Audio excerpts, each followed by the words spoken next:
Hello, everyone. This is the last lecture this year of the NES guest lecture series by the world's leading researchers. My name is Anna Bejaeva. I'm professor of finance of the New Economic School and the director of our evening program, Masters in Finance. I'm very delighted to be the host today because we have a really special guest. We run this lecture in English on Zoom. If needed, you can also switch to Russian by clicking on the little globe icon at the bottom of the Zoom window and choosing Russian language. This option is also available in the Zoom toolbar if you use cell phones. We are broadcasting this lecture in both languages onto our NES YouTube channel. And these lectures are supported by the Russian Agricultural Bank. With all these announcements, let me say that our very special guest today is Antoinette Schoar. Hello, Antoinette. Hi, Anna. Professor Schoar is Stu Myers Horn Family Professor of Finance and Entrepreneurship at the MIT Sloan School of Management.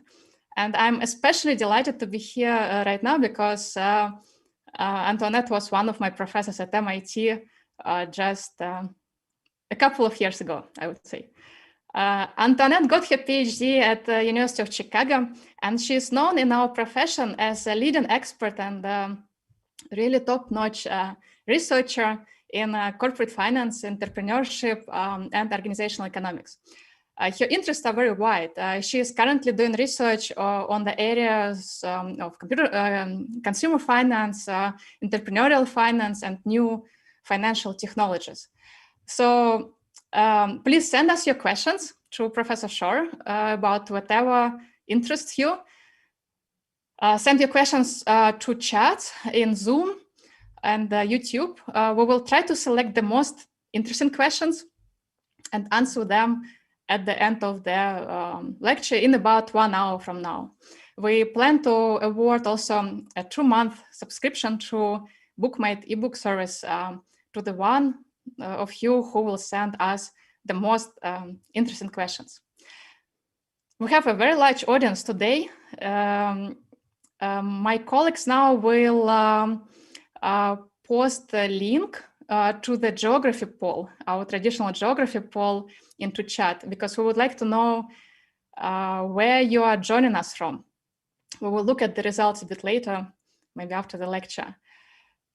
I'm also glad to announce that the New Economic School and the Massachusetts Institute of Technology have recently signed an agreement on collaboration. And now our students students of Masters in Finance program, have the unique opportunity to take some courses at MIT.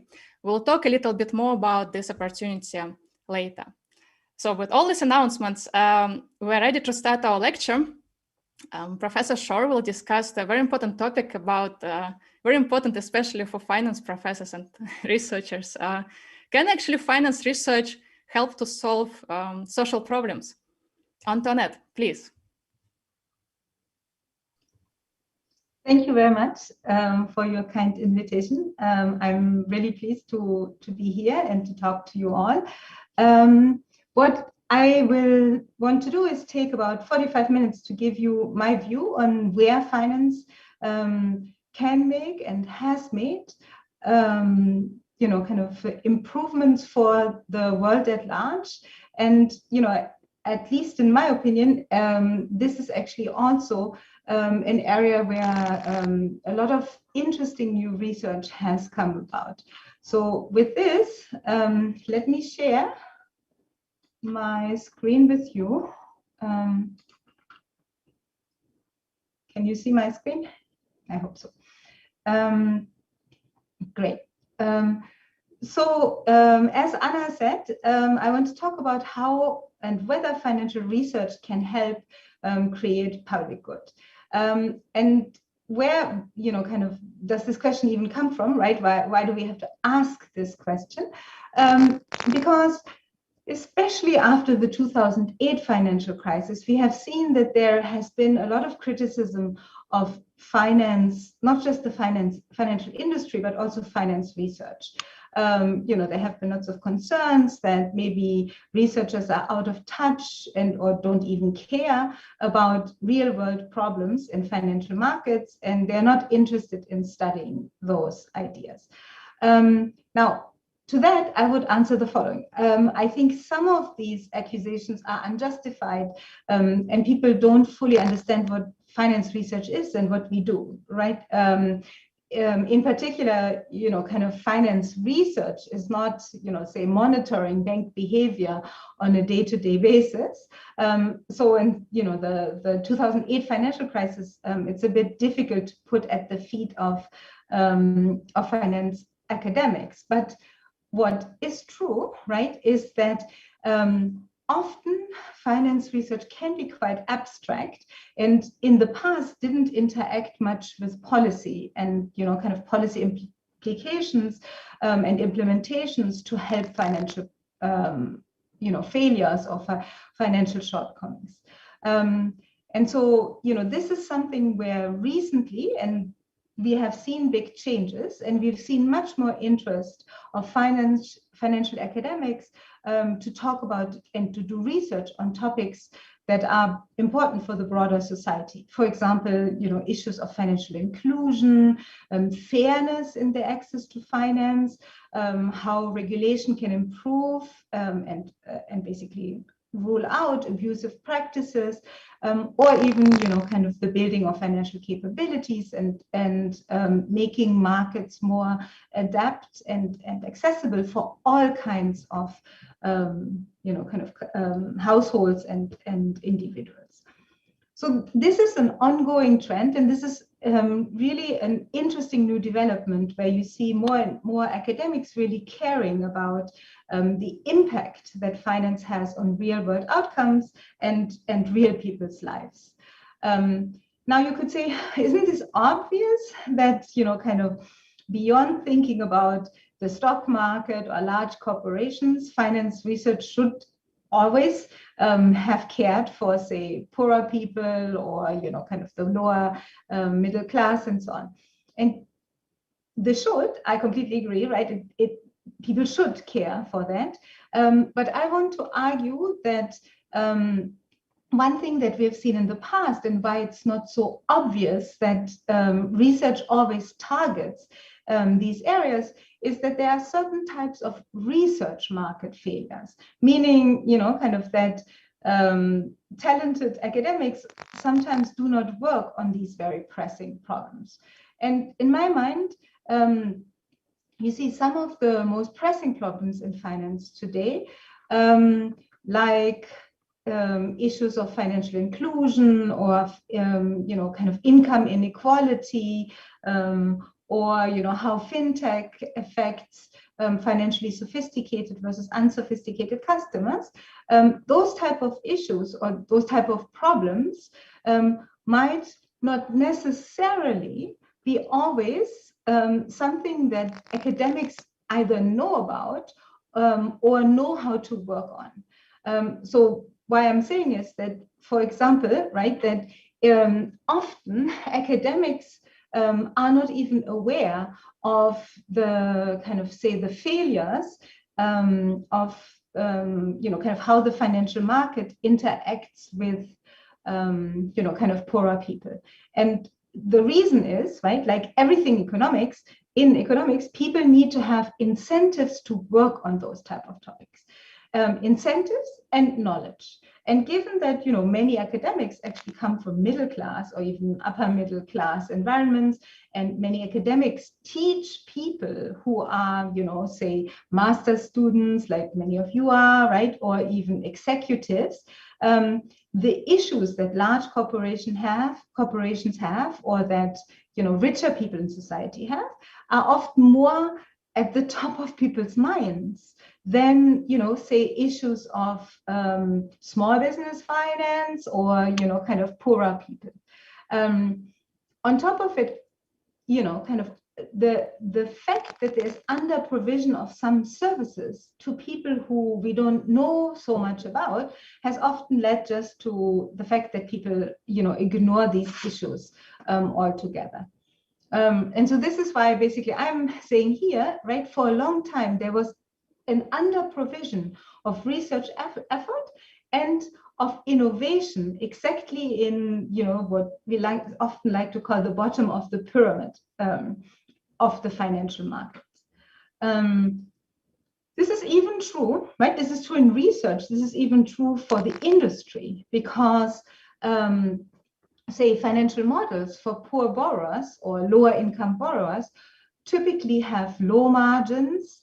They might even be very difficult to protect with intellectual property rights, right? You don't get a patent for designing a new, say, kind of distribution channel.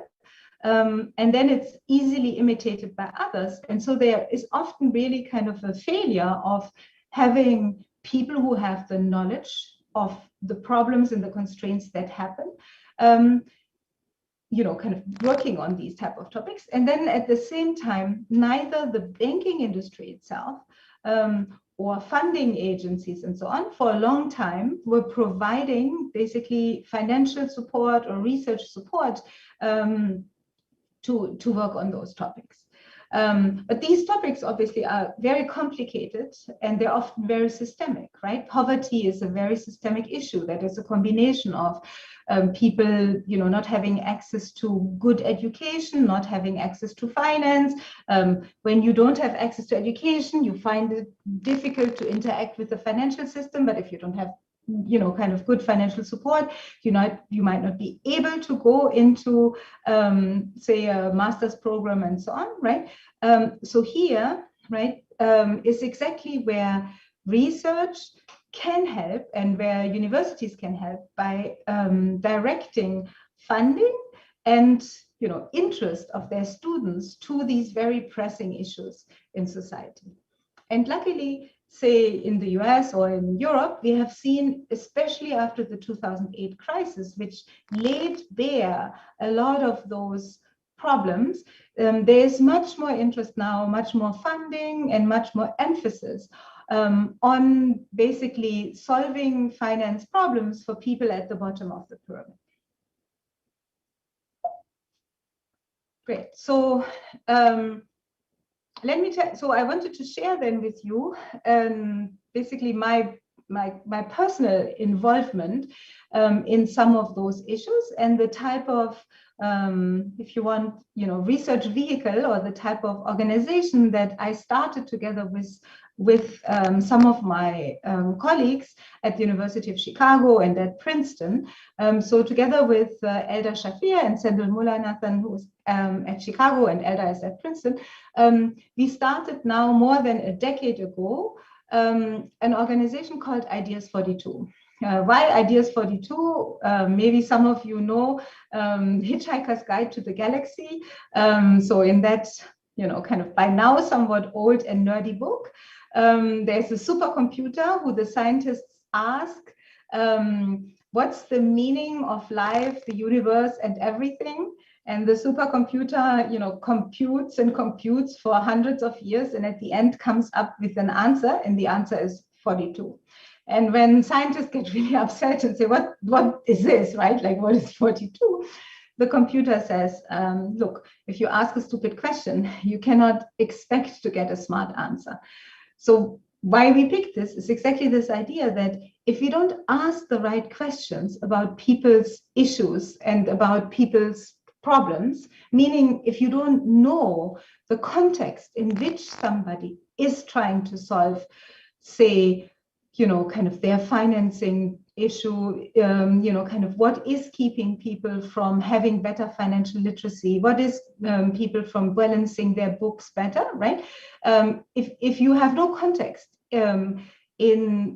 about the world that people live in, you cannot ask smart questions. And kind of that's why we chose to start this nonprofit or this organization whose goal it is to use social science and behavioral science to solve social problems of financial inclusion, healthcare, social justice, and so on. And we work with many economists beyond, kind of my co-collaborators from, across many universities, economists, psychologists, AI researchers.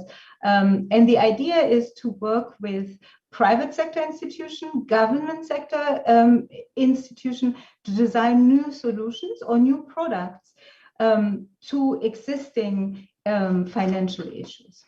So the idea, right, is that to really solve issues on the ground, you need to combine practical operational knowledge with scientific ideas and conceptual insights that we have from research. And then we, kind of what we do is we design those type of potential solutions, right, or potential new lending products, and test their feasibility in carefully controlled pilot studies. So that's, the goal of this organization. And again, as I said, right, it's really meant to bring together science knowledge with operational knowledge to solve social problems. So we operate, kind of by now, this is a large organization. We have 120 employees. We operate, kind of obviously a lot in the US, in North America, some in South America, in India, kind of in various different places. But I wanted to spend my time to share with you basically 2 examples of this type of work that we do. And hopefully I can show you, I can outline for you that on the one hand, these are really important issues to solve in society, but you can also see that they're actually, once you start thinking about them, fun, but also complicated financial issues that don't have necessarily obvious solutions. And so, kind of we've actually learned a lot about finance and how people, kind of think about finance from this type of research. Great. So let me give you the first example. The first example I call here how to do financial literacy training. So, right, financial literacy training is often given by multinational or multilateral organizations, but like the World Bank, the IFC, the OECD, they're providing a lot of financial literacy training to small businesses in developing countries, and also to people, kind of that typically won't have much understanding of finance, to help them. The goal is to help them make better decisions. And I just wanted to, so that you understand the magnitudes of this, the World Bank itself, or the World Bank alone, typically spends something like $2 billion a year on various forms of financial literacy training. So this is not cheap, right? Or this is not negligible amounts of money. So once this amount of money is being spent, right, we want to obviously understand, is it well spent? Does it do what it's meant to do? Or can it be improved and so on? And so when I got interested in this topic, was actually because there were a number of papers that documented that the traditional way financial literacy training programs were designed, they show very little impact either on the firm, the small businesses that they're meant to help, nor the households that they are meant to help. So, for example, Dean Carlin has, and co-author have a very nice paper on this. And then, David McKinsey at the World Bank itself has a number of studies that basically show that these traditional financial literacy training programs really don't seem to have big impact on the people that are going through them. Now, when you see this, right, you ask yourself, why? Is it the case that they don't have impact because financial literacy cannot be taught well, right? So, basically, do we have the wrong model of how we teach it? Or, right, you could be even worried that maybe financial literacy training is not important in helping people make better decisions, right? It could be that we're teaching them well, they actually even become a bit smarter in finance, but then in the end, that's not so important for the decisions they have to make, maybe because, you know, either the decisions are too complicated. And so even after training that people for a little while, it's not good enough, right? Or maybe, you know, kind of in an average person's life, you could also worry that, especially in poorer countries, the shocks that people have to go through are so big that, you know, kind of just a training doesn't really help. But those are obviously very important differentiation, because if we know, right, that literacy training, even when it's done well, doesn't help people make better decisions, then we should stop doing training, right? But if we saw that there are better ways of teaching, and so what has, you know, maybe what has happened is that the training wasn't designed well enough for what people needed, right? Then there would be a way forward, and we could imagine a different model. So, you know, that's exactly what we embarked upon, and I will show you, you know, kind of how. But then there's another question, which is basically who should bear the cost of, you know, trying new models or developing new models? You know, you could ask, right, should it be the banks that are lending to people and who might benefit from the fact that, you know, if they have more educated people, maybe they are of better credit risk. And so, you know, it's the banks that benefit. And so maybe they should bear some of the cost. Or should it be the customers? Because once they have, you know, are more financially literate, maybe they can shop for better loans and for better, you know, financial products. And so, you know, kind of given what they're saving in the future, maybe, you know, you want to ask them to pay for it. Or does it have to be government or donor funded? And so why those questions, of course, are important, right, is that if you want to build something that's sustainable in the future, you have to think about, right, how can the sustainability be brought about? And, you know, kind of what I'll show you is basically, at least in the programs that we designed here, it looks like you need some government or donor funding as a catalyst and to get the program off the ground. But once the program is working well, we have found at least that the banks are willing to actually subsidize the program, and the customers are willing to pay a little bit towards the program. So now let me show you, though, what exactly we were trying to do. So I know this is kind of a silly picture, but it actually gives you a sense of what we're trying to get at. Because what you can see when you look at the type of financial literacy trainings that are typically administered to people, they are traditional accounting training programs that are very detailed, that are basically trying to teach a master's level class within a, you know, kind of say within the content of a few weekends, or, you know, kind of a compressed time. So it's almost like, you know, teaching MBA students or master's students complicated material, but now to these small business owners who anyway, right, are busy and distracted and so on. And what I told you before, right, what has been shown is that these programs don't really work. And kind of in the past, people often felt, so maybe they don't work because people should spend even more time. That's why I put my poor lady here with, you know, overwhelming amounts of paperwork and just concepts to learn, right? And so in many financial literacy applications, originally, what happened is they were being made more and more and more difficult because people thought the reason they are not helpful on the ground is that they are not covering enough material. But actually what we realized when we started working in the Dominican Republic, and so this is a project that was first piloted in the Dominican Republic, and then I show you in many other countries we did it too. We worked with a bank that is a bank that lends to very small businesses, and we you know, spent several months actually interviewing customers, doing focus groups, talking to the loan officers. And what we realized is no, it's not that the program is not complicated enough. It's actually the opposite. The program is quite complex and quite in-depth, And customers understand the material. But the truth is, they are super busy, right? I mean, when you run a small business anywhere in the world, but especially in developing countries, it's more than a full-time job, right? And you have shocks all the time and demands on your time as a small business person, right?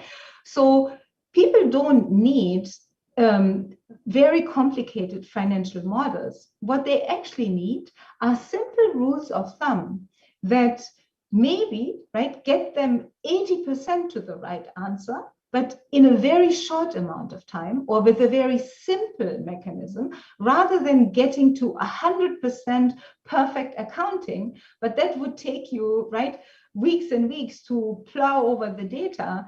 And these people, like many people, right, don't have the time for this. And so what we did is we designed those rules of thumb in an extremely simple way, so that even somebody who is really busy or doesn't have much education and therefore is maybe not so, kind of numeracy or, literate in general, so that even people like that can follow the material. So just to give you, kind of simple applications and ideas, right? So right, in traditional accounting, to figure out whether you make money or not at the end of a month or the end of a quarter, right, you would produce a really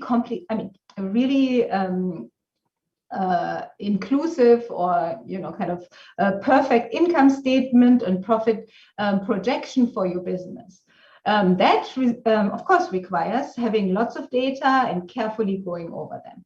Now, what we realized is that for many of these small businesses, they don't need that complex accounting. They literally are operating at a level where they don't even know if their business is at all profitable. Why? Because in, kind of many small businesses are family small business. So say, the wife might be running the small business. It could be, kind of a corner grocery store or, kind of a beauty parlor, or, whatever you think. The husband might work a little bit. The daughter might, kind of do some, kind of intermittent work as well. And all these different people might be bringing some money to the household kitty or, to the household budget. But people are not keeping track of it. And so often people literally don't know if their business is losing money, but is being cross-subsidized by all the other activities that the household undertakes, right? Or is the household making money? Is the business making money? And so what we designed, for example, here is a simple mechanism where we told people rules of how you separate your household cash, meaning, right, all the money that comes from your children or your husband or, other odd jobs that even the business owner might be taking, right? And what you're making in your business. And by carefully, tracking just literally how you put money from one drawer into another, at the end of the month or even the end of the week, you will see if you have some money left over in your business drawer, you know that you're not losing money. And so at least you know that it's, kind of reasonable to continue that business. Same thing, for example, we realized that many of these small businesses did not know how to manage their working capital needs. And again, right, for big business, that is often a very complicated calculation that you need to go through and figure out how your product mix, your marketing campaigns interact with your working capital needs and so on. Way too complicated for these small businesses, right? So we showed them really simple rules of thumb of, how to basically separate working capital from, just income or a wage that you need to assign to yourself. And then, kind of similar, I don't want to bore you with all these different rules, but I wanted to give you a sense, right, that we were trying to do this, distill down the most important decision that somebody needs to make for their business, either in how to calculate profits, how to manage working capital needs. We also had, for example, how to collect low trade credit that you are giving to your own customers or receiving from customers, right? And how you should, optimize without having to do a lot of math and a lot of trade-offs. So, kind of basically we designed this rule of thumb program of financial literacy training that is meant to be a much better fit to what people actually need, and that fits better into their life and all the complexities of their life. And so here, right, I mean, just to give you a sense, right, these in-person training sessions would be held on weekends, and we would have, a teacher who is teaching the material to people, often even, kind of in a very simple and reduced way, right? And we would have lots of opportunities for people to do even, say, role playing, where they adopt the, kind of, they are the customer, or they are the business person. And how do you actually implement those type of rules that we're teaching on the ground? And then what we did, right, because obviously we wanted to, it's only useful if we can really evaluate if the work is helping people or not. So we did a research design, a randomized control trial, where we allocated people randomly to different subgroups. So we basically worked with this bank, Adopem in Dominican Republic, that lends to small businesses. We took 1,200 bank clients in Santo Domingo, which is the capital area. And we set up classes in several venues around the city so that we can easily provide this access to people. And we basically trained them. And the RCT, right, the evaluation, randomized people into the rule of thumb training, the one that I just described to you, right? The traditional accounting training, so another, kind of third of our 1,200 customers were getting, the high level, if you want, complicated financial literacy training. And then we had a control group that did not receive any training, right? And obviously, given that this bank has many, many customers, way more than 1,200, in some sense, you can say, right, there was anyway a large set of the control group, given that we didn't have capital, or funding early on to include everyone into the initial training. So that's the setup, right? This is just to give you a sense, people were in these classes. Now, let me show you what the results are. And we were actually quite stunned by it. So interestingly, right, I should say upfront, when we, at the end of the training itself, we tested people about how much had they understood of the material we taught. And very interestingly, we found that in the financial literacy training, in the rule of thumb training, but also in the traditional accounting training, people were very happy with the training they received. And they actually understood the the accounting training as well. So, when we tested them on, kind of on how you would put together, say, an income statement, they did understand it. So it's not like they were not smart enough to understand it, not at all, right? But then here, right, I'm showing you the outcomes after the RCT. So the first thing is basically, did people implement the new rules that they were being taught in their business? And that's always relative to the control group here, right? The one that received nothing. But of course, even in the control group, there are some people that are smart and they know how to keep records or to separate cash, right, from the home versus the business, or how to calculate revenues and so on, right? But so this is against that baseline. And what you see, right, is that the green bars are the rule of thumb training and the bluish one are the traditional one. And you see that basically adoption of any of these kind of accounting rules that we taught them is much higher, right? in the rule of thumb training than in the traditional accounting. And we also, we went back to people's businesses and we talked to them afterwards, and they would literally say, I was hoping to do the, traditional accounting and implement them in my business, but these are, I just don't have the time. And, I have so many weekends, I thought, I should start doing it. And then something, I got busy or there was an issue with my business. And so I never got to it. While the simple rule of thumb training, right, a much higher percentage, right, almost, say between 11 and 8%, of people actually adopted those, incrementally, right, above the control group, those trainings and those learnings. Now you can say all of that is fine. They're doing the things that you taught them, but does it make any difference on the ground? And so here, right, what you see is basically that the rule of thumb training, if you look at weekly revenues, has a positive impact, while the accounting training basically has a negative, but not, kind of significant impact. Again, always relative to the control group that got nothing.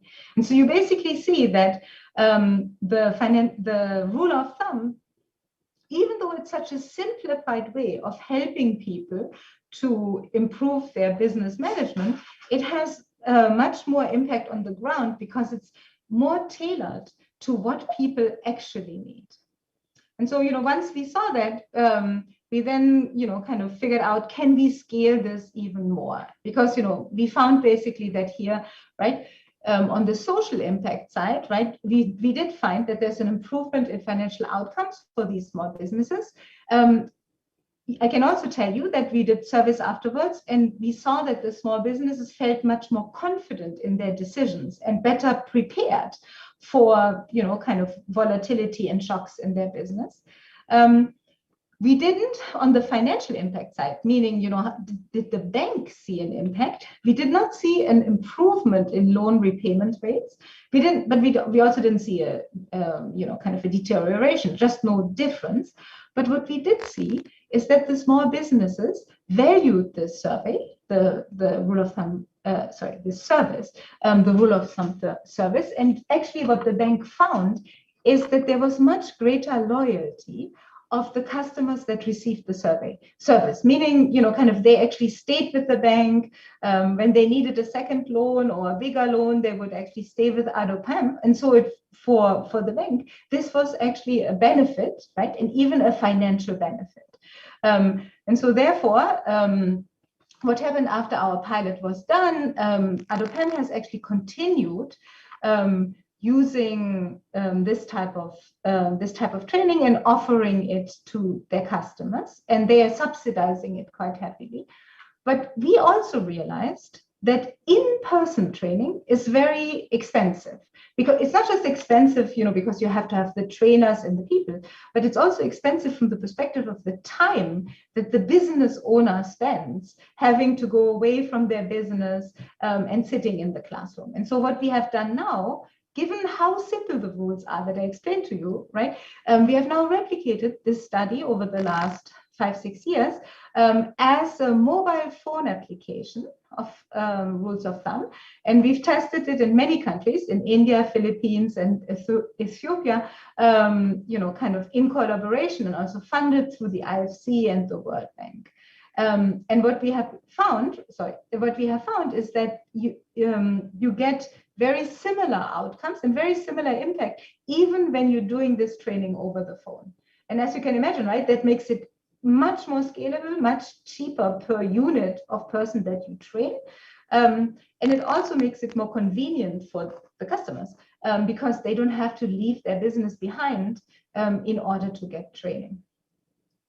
So you see, the reason why I wanted to show you this as a first example is that there are, in some sense, you can say low-hanging fruit, meaning simple interventions that can actually have a lot of impact on people's financial outcomes if you're willing to get your hands dirty or, kind of put your mind to the real problems that people are facing. And the other thing that, kind of has come from this project is that we are, we got very interested in general now to think about what is the trade-off of knowledge and what is the depth of the knowledge that you need to have to make good decisions. Given that, say, the financial sector always will know more than people, right? How do you tailor the information exactly to the decision that a person makes, right? So it's, in some sense, what we have seen, right, is that just having general training often, I mean, obviously it's a good thing, right? But it's very expensive to teach people this way. And so it's often much more efficient to give people point of sale type of information or provide them with a framework in how to think about trade-offs when they are making specific decisions. So now let me give you a second example that is, kind of not developing country based, but US based. That is a similar idea or a similar logic where you can see how especially poorer people often actually deal with very complicated financial decisions, but do not get the financial services or the product support that would help them, with the complexity that they're facing. So we call this the financial health check. How you should think about it is that, in the US, there are, say, community savings banks. So, they are basically banks that are trying to help even relatively poor customers or lower income customers to improve their financial situation. Now, the problem is for a for-profit bank or for any bank, right, is that if you don't have a lot of money in your bank account, or if you don't have very, big loans that you can take out, the margin on the individual customer is very low, right? If you are a wealthy individual who has $10 million in savings in your, say, bank account, of course, right, the bank, even if the bank only charges you, say, 0.5% for financial advice fee, they can typically break even, right, on such big accounts. But if you are somebody whose savings are $2,000 or $3,000, how can you charge this person, right, for, say, the time that they're spending with the financial advisor, which can often be, kind of 3, 4, 5 hours a year. And these people obviously are expensive. And so, right, this is why we often have this under provision of financial services for poorer people. And so here we thought the combination of understanding that heuristics are helpful and also understanding that we now have a machine learning AI revolution that helps us actually design products in a more scalable way is something that we wanted to test. And so we worked with a savings bank in, kind of the northwest of the United States. And we implemented what we call here this financial health check, a light touch, action-oriented approach to financial coaching. And I will show you actually it had a quite big impact. Let me skip this. But let me just set the stage for you for, kind of the type of complexity that a typical poorer household might face. So this is, kind of the income stream over almost 1 year period, right? For a couple, Ricardo and Daniela, where you see the husband, Ricardo, has a salaried construction job. This is the dark blue, kind of bar down here. And that's a relatively stable income, right? Now, if that was all their income, their planning process for how to spend their money and what to buy and so on would be quite easy, right? Because there's not much variability. But you see, this is actually relatively low income because, on average, that's like $1,500 a month, which, kind of is in the US not so much money. So in addition, right, to the kind of very stable income, you see that Ricardo also works as a freelancer, and there, meaning, you know, he does some just jobs for people who need help, you know, once in a while. And you see that already has much more volatility. In addition, right, his wife, Daniela, also does like a cleaning business. She also does some childcare. And so you see, in the end, this household, even though it's a poor household, it's actually facing a very complicated planning problem, because not only is their income very volatile from month to month, they often also don't have much visibility into their future income.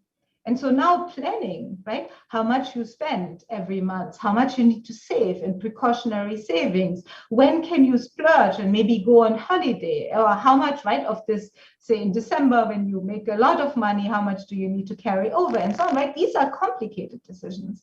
You know, kind of someone like me, I mean, of course, as an academic, maybe I'm the most extreme because I get my salary and so be it, right? But I don't have these kind of difficult decisions to make, right? I have a much easier visibility into my future income, even though I'm much better prepared to think about those things than a couple that doesn't have much finance knowledge.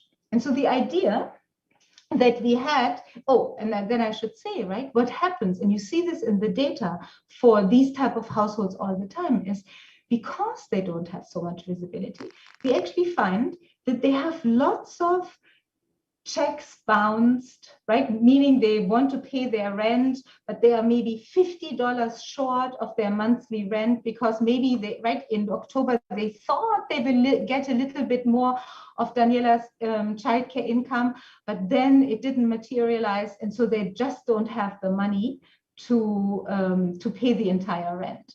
Or, you know, kind of they were buying some education stuff for their children, but then again, right, they were just a few dollars short of the full amount, then the checks bounce, then the penalty fee might be easily as much as $90, $100, right? For somebody who's making not so much money, that's quite a lot of money. I mean, that's quite a big loss, right? And we see in the account data from the bank that we're working with that this is actually a common occurrence, and that people easily lose something like 3 to 4% of their annual income through these type of avoidable shocks, or, you know, avoidable penalty fees.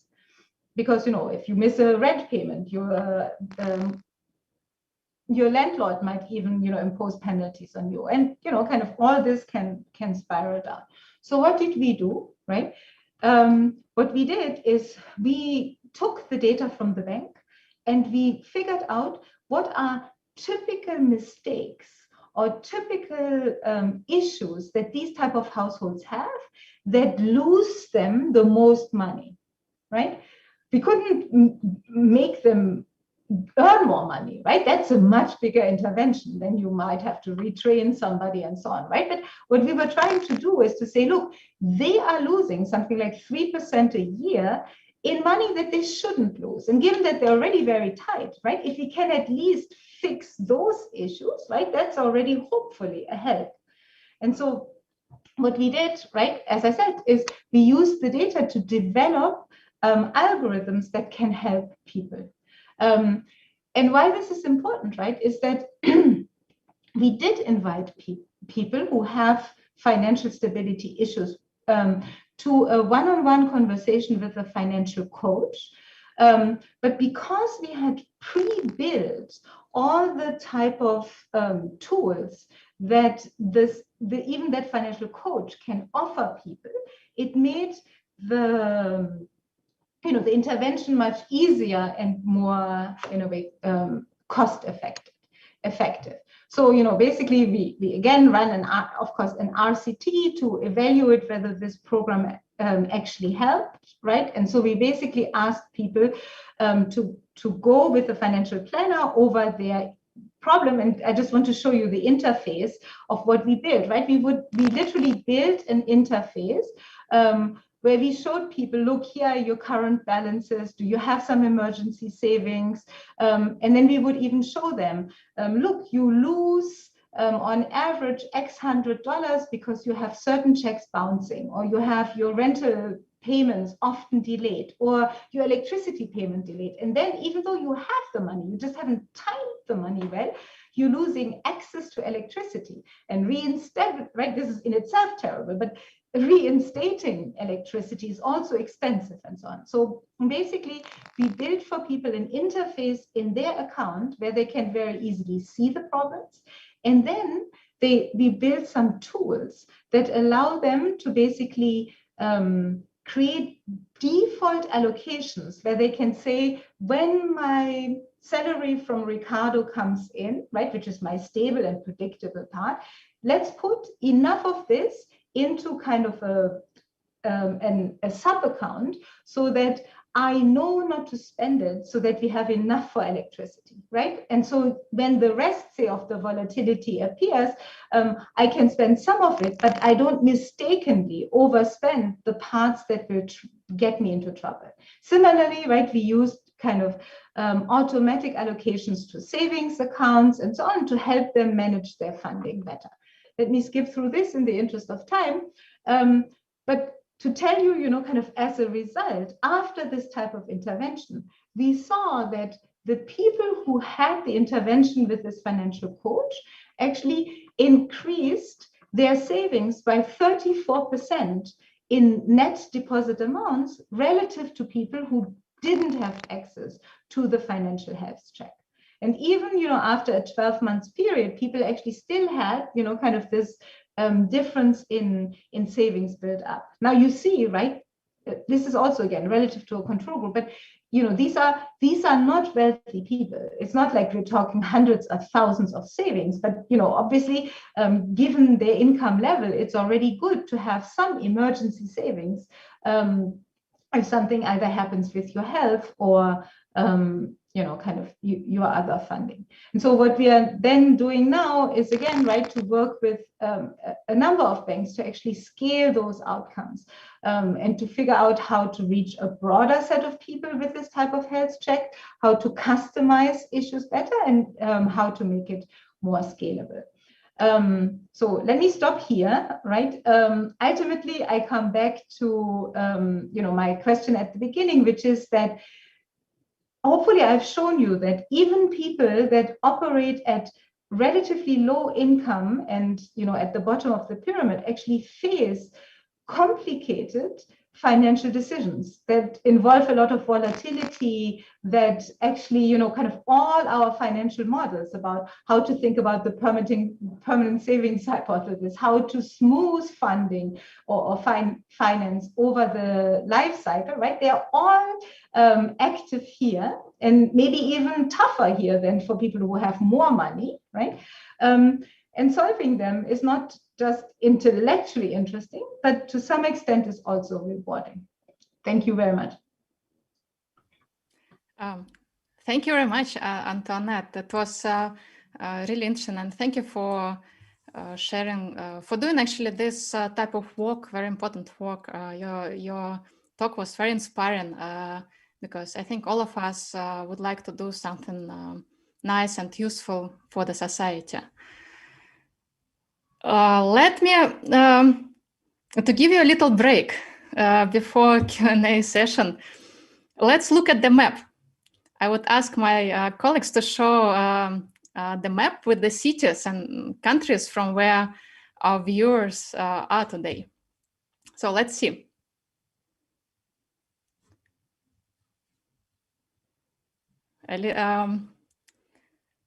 Just a few moments, and it should appear on the screen.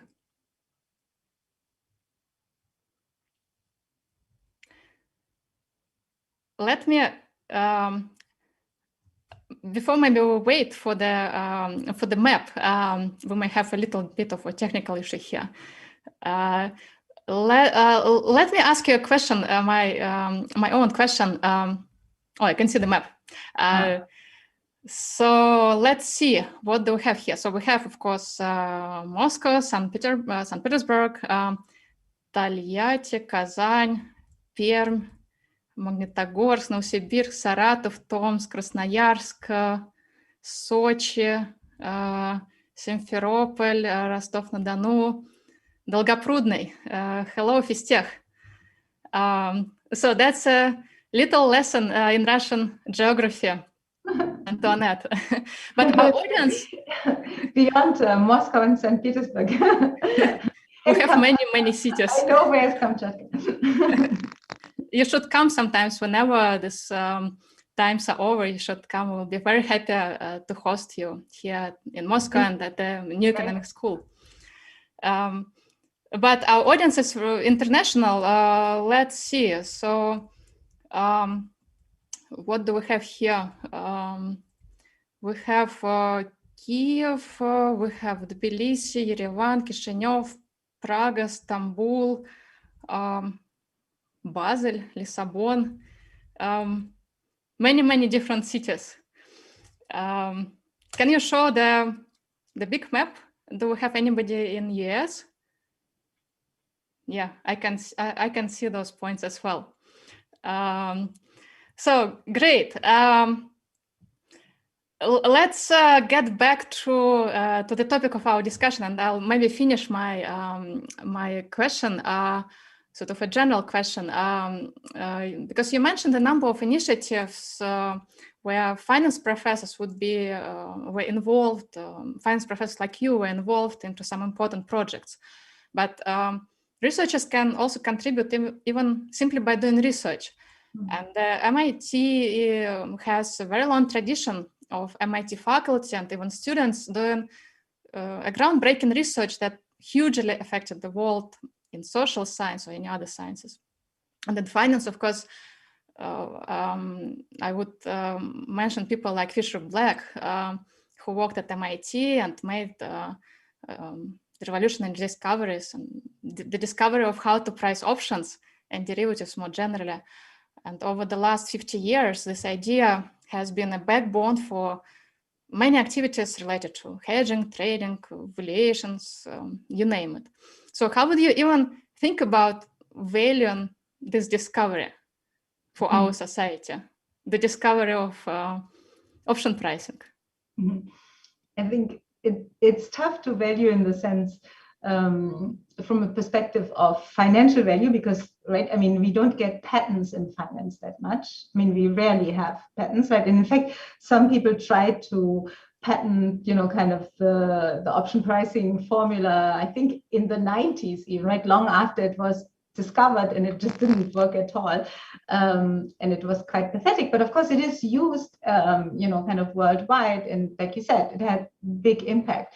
So I think, you know, this is exactly the point that, you know, sometimes you can't really put a financial value on it, not because it doesn't have a financial value, but because we didn't create a market to value that knowledge. But you might feel that this is also the right thing to do, because, you know, the more broadly society adopts those risk sharing and hedging tools, right, there are positive externalities on each other. And so kind of if you know, you see it right now, right, with COVID and the vaccines. Once a vaccine has been developed, you would like to distribute it as quickly and as far as possible without actually allowing existing firms to make profit off of it, right? But then, of course, dynamically, if firms know that you will always expropriate their profits, then why would, you know, BioNTech or, you know, kind of Pfizer or anyone, AstraZeneca, even, you know, kind of work so hard and do it? And so you face this kind of somewhat complicated trade-off. And I personally feel that I'm actually in finance. I think I am pleased that a lot of our knowledge that is generated, like you said, you know, kind of option pricing is one example of it, but that it does flow into the public domain very quickly, so that actually people anywhere, if they understand it and can use it, right, can actually have access to it. And we don't have this situation where patenting and basically walls of patents prevents people from accessing that knowledge. Yeah, but just to continue a little bit the discussion, there can be, I thought that there can be, sometimes it can be hard to push good initiatives, and take the example of bank regulation. So we know that, for example, during the financial crisis, there was not enough capital or equity in the banking system to protect us from those financial shocks, from financial crisis. And Professor Martin Helvig and Antoinette Schoar have been pushing hard for this idea for high capital requirements that would make our financial systems much more stable. And that was based on science, on the expertise, on deep thinking about well-being of our society. But it was hard for them to push this idea. What do you think in general about the initiative? Yeah, look, I mean, I think that this is a really important debate. And I think, on the one hand, it was hard for them to push, let me say it in a different way. I think after 2008, a lot of our existing models of what we thought we know so well about the banking industry were really challenged, right? And there were people from many areas of finance or macro finance proposing new solutions, or even, proposing new diagnosis of what went wrong and so on. And so I think early on, directly after the financial crisis, I think we were in this environment, if you want, where people were, and that's the scientific process, right? We're proposing different hypotheses and testing them, and we're still in the process of testing, because obviously this is social science. So you don't run one experiment with the macroeconomy and get like a good outcome. I mean, a clean outcome, right? We will keep on doing this, but it did improve, our understanding as a society about how the financial sector filters through to real outcomes. And also, I think ultimately, people say like Antoinette and Martin Helvig had, impact in changing the debate. And obviously not just them, right? There are lots of people who made contribution to this. So so lots of regulations were implemented,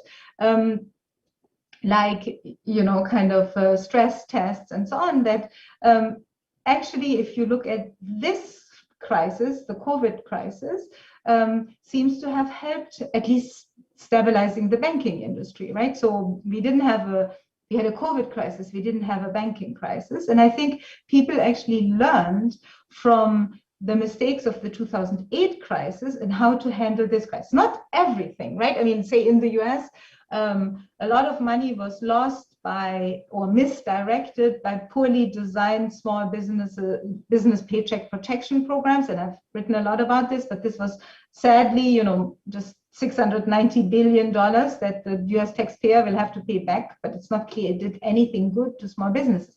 But, where I think the insights from the last crisis were really great, honestly, is if you look at the housing market, because in the 2008 crisis, people were really not so sure how important, say, strategic default and refinancing, or how optimally to set up refinancing should work. And so for almost 4 or 5 years in the US, there was way too slow of an attempt to, just remodify mortgages and get, done with all this financial distress. And this time, as soon as the COVID crisis hit, actually, the Fannie, Freddie, and HUD, the Department of Housing in the US, did exactly the right thing. They basically even subsidized the refinancing of mortgages to the zero lower bound to help people who might be in financial distress to now benefit from the really low interest rate, right? Which last time around, we didn't do this. And so people were stuck with like an 8% loan from pre-2008 when the interest rate had fallen to like 2.5%, right? So I feel sorry, this is a long answer, but in some sense, I think this is the problem of social science, right? The impact that individual papers or individual people have is kind of, you're making small steps in improving the consensus or improving the arsenal of tools and knowledge we have, right? It's not like the natural sciences where sometimes, you have one, a true solution, right? Think about the vaccines right now, but, kind of basically many of the drugs that are being developed against certain diseases, kind of that's basically you solve one problem and you actually solve it. Now, let me say one final thing in defense of our science, right? And I always make that joke with my colleagues at MIT in the natural sciences, which is that, right, the natural sciences have the luxury or the benefit that their subjects don't optimize against them, right? Or they don't even learn, right? It's not the case that somehow the virus learns from the fact that somebody did an experiment and tried to, develop a new vaccine. I mean, there are mutations, of course, but, they're not optimizing against the experiment. But in social science, that's often the case, right? People learn that, oh, you did certain interventions. So if it's true that each time there's a failure, I can now behave really strategically because I've learned that I get bailed out, right? The next crisis around, strategic behavior might be way worse or different just because people have learned about this, right? And so our job is indeed more fluid, I mean, as researchers, our job, and relatively difficult. But of course, also interesting. I agree. And I think we answered the question that I liked by Alina Korovina, actually a pupil from Chelyabinsk, that the question was, what are the examples of pandemic research that influence decisions made by firms and governments globally? That was one of the questions sent to us earlier. Yeah. So I think Alina, I hoped we answered your question. Yeah. But it's also interesting, right? I mean, there was early on, I mean, to her question, there was a lot of debate, right, about how much whether you fight this pandemic by, for example, shutting down the economy versus, kind of taking on, kind of keeping the economy open, but, trying to, I don't want to say, but protect basically the economy more. And ultimately, actually, very quickly, a bunch of researchers pointed out that when you have this type of pandemic and disease circulating in the economy, the way you protect the economy is not to keep business open, because people don't want to get sick. People don't want to die, obviously, right? So if you're not providing a health solution, you are also not providing an economic solution, right? And I feel this is exactly where, unfortunately, the US, under the last president, went actually very wrong by pushing a lot of money into the economy as if people were credit constrained, but they weren't cash nor credit constrained. They were afraid of a disease, right? So you didn't need to give them money. I mean, some of them, of course, the people who lost their jobs and so on, but, this was not 2008. And so, kind of, again, it really shows us that having the right models of the economy can make huge difference. Yeah, I agree. Couldn't agree more. So we have discussed that, have been discussing that good finance and economics research are very important. They help to solve important social problems. I would also say that good finance education is important. And we need people who know finance. We need people who have knowledge and skills to push all of those agendas that you have described, as well as many other initiatives. I'm sure that some of our viewers are interested in finance and good modern finance education. I mentioned earlier at the beginning that we have started collaboration with MIT in our evening Masters in Finance program, MEF, and it is possible now to combine education at MIT and in our evening program. So Antoinette, Could you please talk a little bit from MIT about this opportunity for those who might be interested in it? Sure, absolutely. In fact, I brought you a couple of slides to talk about this.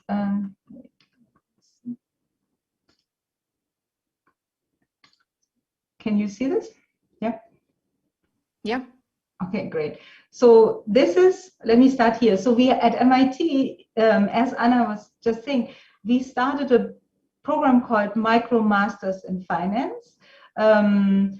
That's an online program, and it really kind of teaches you the core finance classes, so foundations of modern finance, right? It's mathematically very rigorous and gives you an understanding of financial markets. So it's foundation, of modern finance 1 and 2, capital markets models, basic, but core corporate finance models, and then, kind of you can take financial accounting, mathematical models for quantitative finance, and then derivative markets, as Anna was saying before, right? Options and other derivatives. And these are independent modules that students take independent of each other, and they typically, obviously, they start with these first 2 ones, and then they can add whatever they want. And what's as you see, right, each course is about 12 weeks, and you can space it over 15 months if you want, up to you in some sense, right? And there are weekly homeworks, and there are also proctored final exams, which is great because it means you have a chance to really take this type of this class and then the exam. And if you do well, in kind of this, first of all, it gives you a certificate at the end if you want, but you could also then come to MIT and do our Master in Finance in the residential program. But if you have passed those classes already, right, you don't have to take them anymore. And when you come to, say, to Sloan and to Cambridge, you would only focus on more the electives and the classes that, kind of you're most interested in. And so we just started this program about, a bit more than a year ago. And my colleagues, Leonid Kogan and Zhang Wang, were the ones who were really, kind of instrumental in bringing this, in bringing this about. And, we are extremely pleased to see, kind of how broad, if you want, the uptake has been. So this is just, to give you a sense, right? These classes are basically taken by people across really a large set of countries. Yes, right, 15% of the people are, say, from the US, and then, there are people from India, the UK, Pakistan, Indonesia, Brazil, kind of basically places where typically we don't see so many students in Cambridge, because maybe they find it difficult to apply to a US-based program, but this type of online training, of course, allows them to kind of to try it out if you want. And I just kind of before I finish, I wanted to show you, right, we have as Anna was describing, we call it Pathway Program or Pathway Universities, where we're partnering with a few kind of select schools that indeed can do this, residential and online combined program, where you can take these classes online, from wherever you want, right, from Russia or wherever, and then you can use these classes that you passed. If you choose to come to Sloan and to have your residential part of the program there, they count basically against your program. And you see kind of NES is obviously here as well. So maybe let me kind of finish, but we had really quite kind of very positive responses to the program.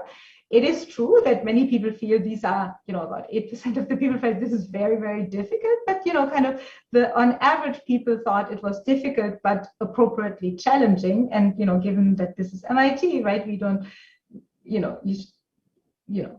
are not tailoring to just be simple, right? So we were really happy to see how much positive feedback there were. Let me skip this. And then the other thing we were extremely actually surprised, we didn't expect, is that we found actually that many educators I mean, basically finance professors and lecturers, especially in emerging markets, were taking this, the class as well. So we had, in the last round, we had 89 finance educators who took 1 and 2, and then in the new round, we have actually 123 of our learners who are, kind of educators in financial accounting.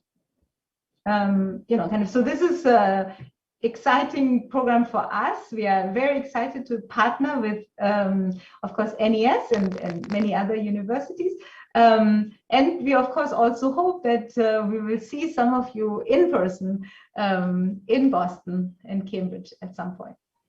Yeah, thank you, Antoinette. And I can say, I can only add that we're also very excited about this collaboration. And I would like to invite everybody who is interested in this option to go to our website, www.nes.ru, to get more information about this opportunity and many other exciting things that we offer. So let's, we have a few more, maybe about 10 more minutes for questions. We got many questions. Let me try to translate some of them to you. Ruslan Kugutov is asking, in your opinion, what are the 3 main characteristics that research should have in order to maximize its impact on society? Hard question. It's a good question. Can you hear me? Yeah. It's a good question. I don't know if it's 3, but the ones that come to top of my mind, of course, right? Research should be precise and correct. So that is the most important, I would say. And and what I mean with this is not just kind of that people don't do things wrongly and they apply things wrongly, but we have obviously also seen that there are lots of biases people have and mental models that lots of researchers have that they bring to the research, and that sometimes limits the understanding or even the scope of things that we do research on, right? And so I feel that keeping a very open mind and kind of in a way questioning your own assumptions always is a really good practice for somebody working in research, because as soon as you think you already know before you know the answer before you start on the research project, it really limits what you can learn from your research.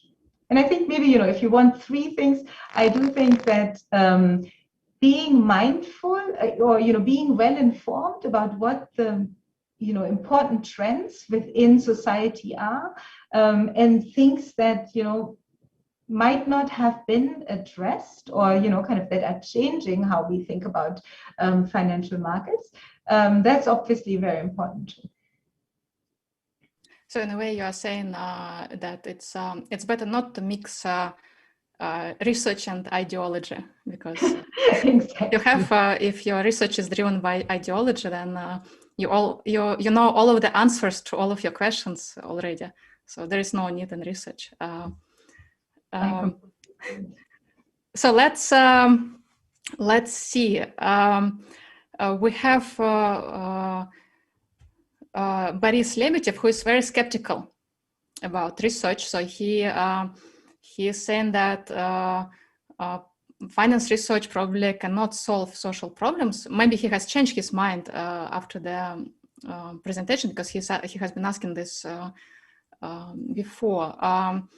And he thinks that the most important one is actually how people are spending money, how people are spending resources. But I think that's what finance is maybe about. Yeah, about which projects are worth it, no? Exactly. So I think, it's good to be skeptical. I'm skeptical of research too, right? Skeptical in the sense that we know that often you don't immediately arrive at the perfect answer from the beginning, but it's a process. I would also agree if your sentiment is that there are many problems that finance doesn't solve, right? If you mean with what people spending it on, right, it's often the case that ultimately, if you're really, really poor or you have very bad prospects, it's not finance that's going to help this, right? But you have to either get a better job, better training.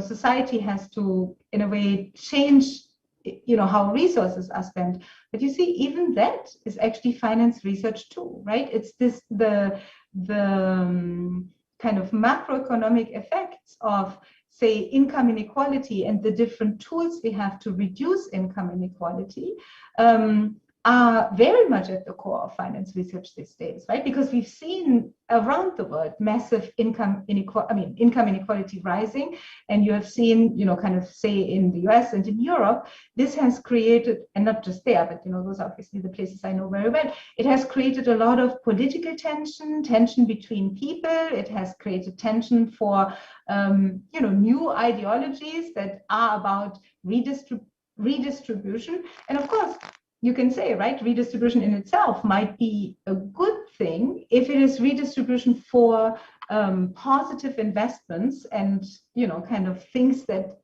improve people's, kind of, how to say, productivity and basically how well they live their life. But then, we've also seen a lot of redistribution that's very wasteful.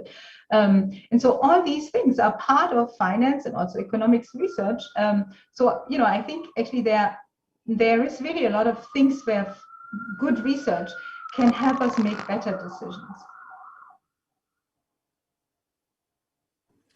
Yeah, I agree. One question from Vartuhita Nayan. Actually, that's about your research and your projects. Did you observe any gender differences in your study? For example, the impact that could have been much stronger on women or other things? That's a very interesting question. Actually, yeah. So in the second study that I showed you, we did find that actually women had reacted kind of slightly more positively to the financial health check, meaning in the sense that they were following the advice more. This is actually something that people have now found in many situations, actually, that you could say in some sense women are less overconfident, and so if they're given good advice, they tend to follow it, while men often, even when they're getting advice, they feel that kind of they need to take an action, and so they are often deviate from the advice that is being given. And maybe that's overconfident, maybe that's kind of they are more willing to take the risk, and women might be, we know women are a little bit more risk averse, right? But kind of these are still areas where there's also a lot of research being done in understanding this better, because this is exactly what I say, one of the big difficulties in economics is to always identify the exact channel by which you follow certain recommendation more, or is it that you basically are more dependent on a spouse, or kind of just basically less wealthy, and therefore kind of you don't feel like you have the liberty to behave in certain ways. So these are really still big questions that we need to understand. Thank you. So another from a different subject, from Vyacheslav Krylov, Bank of Russia. So we need to ask this question. It may help to solve some real problems. How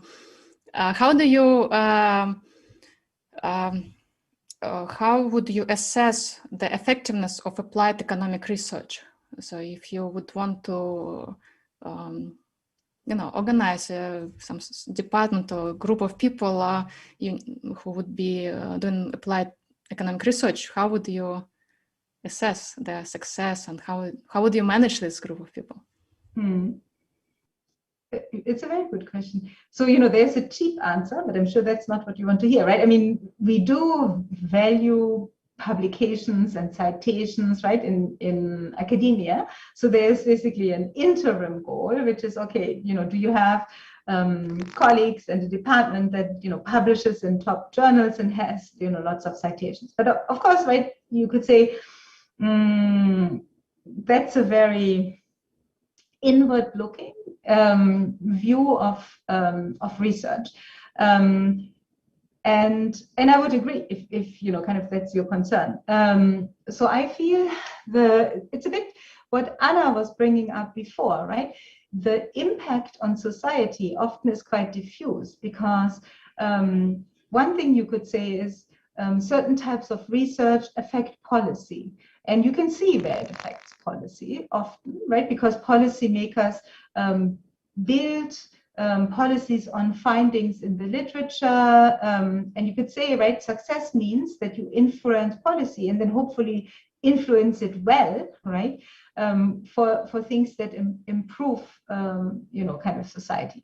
But to be very honest, right, this is very difficult in social science, because the process is so long-winded in a way, and the estimate, if you want, of the impact is not as precise as in natural science often, right? So this is exactly, I can tell you that, when you go to the other side of campus at MIT, so, kind of in biotech or nanotech, what you see actually is professors are often, for tenure, for example, they are as much evaluated on the patents they have than the papers and the paper citations, right? And I have many colleagues in, kind of, especially pharmaceutical related areas, and as I said, kind of battery and nanotech and so on, where, you can obviously see the impact or the translation from the research in the lab to a patent, to a drug on the ground, or to a battery being,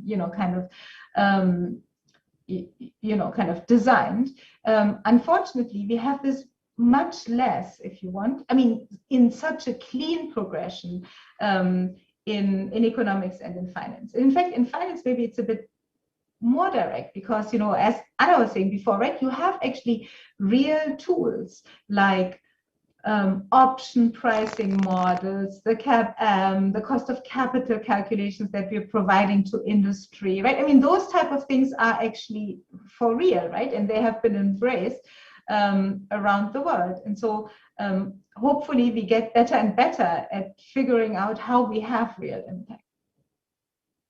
The time is running out, we're completely out of time. We have just 2 or 3 minutes left. A very quick question about from one of our Masters in Finance students about just briefly, maybe can you mention some latest innovations on the age of finance and economics of social groups that you found very interesting? I think, in the intersection between machine learning and, kind of big data and basically retail finance, we are seeing a lot of changes and a lot of innovation. I think some of them will be great because, think about, we have mobile money now that has allowed millions of people in Africa, for example, right, to have access to finance without having bank accounts. That's a huge improvement for people's lives. So, those things I find actually very exciting. Then, kind of I think that in general, the fact that we are now better understanding, kind of how people make decisions, how they take risks, should help us design better also retail financial products. I think, there's still a flip side, which we have also seen, that people, kind of with better and better big data or bigger and bigger data, we can also pass consumers more and exploit their foibles or their biases more, so that, the least financially literate people might be actually the most exposed in this new environment. And so there will be, a lot of calls for smarter regulation and better regulation as well. Yeah, it's as always for any invention, there's a positive side and a negative side. And it's the same in all sciences. It doesn't matter whether it's finance, economics, or science, physics. Professor Schoar, let me thank you very much for your lecture. It was very, very interesting. We ran out of time, but we still need to decide on the best question. Do you have any thoughts? Would you like to nominate any question? I thought they were all great. I honestly find it difficult to make a decision. Yeah, it's very difficult to make decision. Let's maybe, I like the question that Alina Korovina asked a pupil from Chelyabinsk about pandemic research and whether actually any research done recently have been used by firms and governments. So Alina, you will get all of the information. Congratulations, but the information how you can get the promo code will be in the chat. So congratulations. Great. That's time to finish. Antoinette, thank you very much from all of us. Let me just say to everybody, stay healthy, learn finance, and do something good for the world. So goodbye to everybody. Goodbye, and thank you very much for having me. Take care.